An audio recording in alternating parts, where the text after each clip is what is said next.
My name is Paul Newhouse. I'm a senior project designer with HGA. Our office is in Minneapolis. We're a multidisciplinary firm with offices around the country. Hello, I'm Daniel R. Vodzak. I'm a registered architect. I work for the architecture firm of Vitetta. So we hadn't worked with Vitetta before. They had a strong reputation of doing work in the state for the state of Pennsylvania, and we had a strong reputation of doing museums and archives. We both brought something to the table, and we joined up as a team. So during the design process, as the project manager, I'm responsible for the project from start to finish.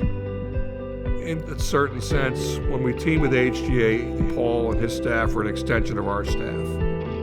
So rather than my staff doing the design, it was Paul and his staff doing the design. It's a very collaborative relationship, working back and forth during the design phase. The latest project, which Vitetta just finished, is the Pennsylvania State Archives. We wanted it to be something that would be dignified for a state building and something that was a bit on the unusual side. Everything is strictly controlled. The goal is that the documents can live as long as possible in this building. Architects are always looking for ways to keep people safe in buildings, and in this case we have archives that we want to keep safe. So we picked wall systems that would protect from fire, among other things.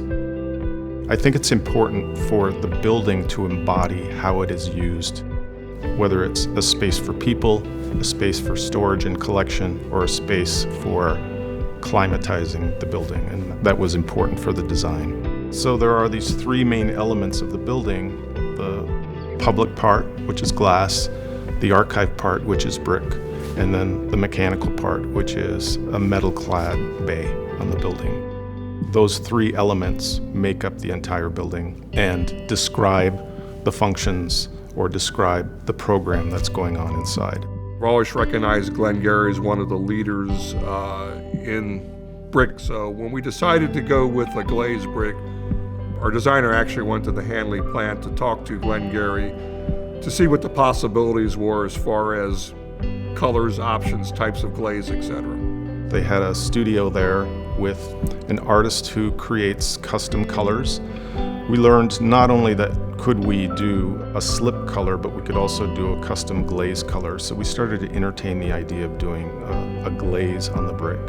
We selected 5 colors that worked well together. The idea was that it would look unified, and yet there would be a variation in the walls. So when you stood back and took the whole building in together, you saw this patina of variability, but yet it felt unified, as if it were one surface. It was an honor to be able to do a building for the state of Pennsylvania, and a building that's so important to them. You know, we all know a little bit of history about Pennsylvania. Ben Franklin, the early part of our country, and there are documents from that era that are in this building.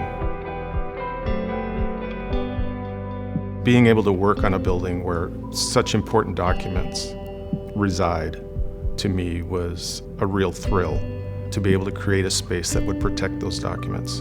And not only that, to create a space that people would enjoy coming to and being in.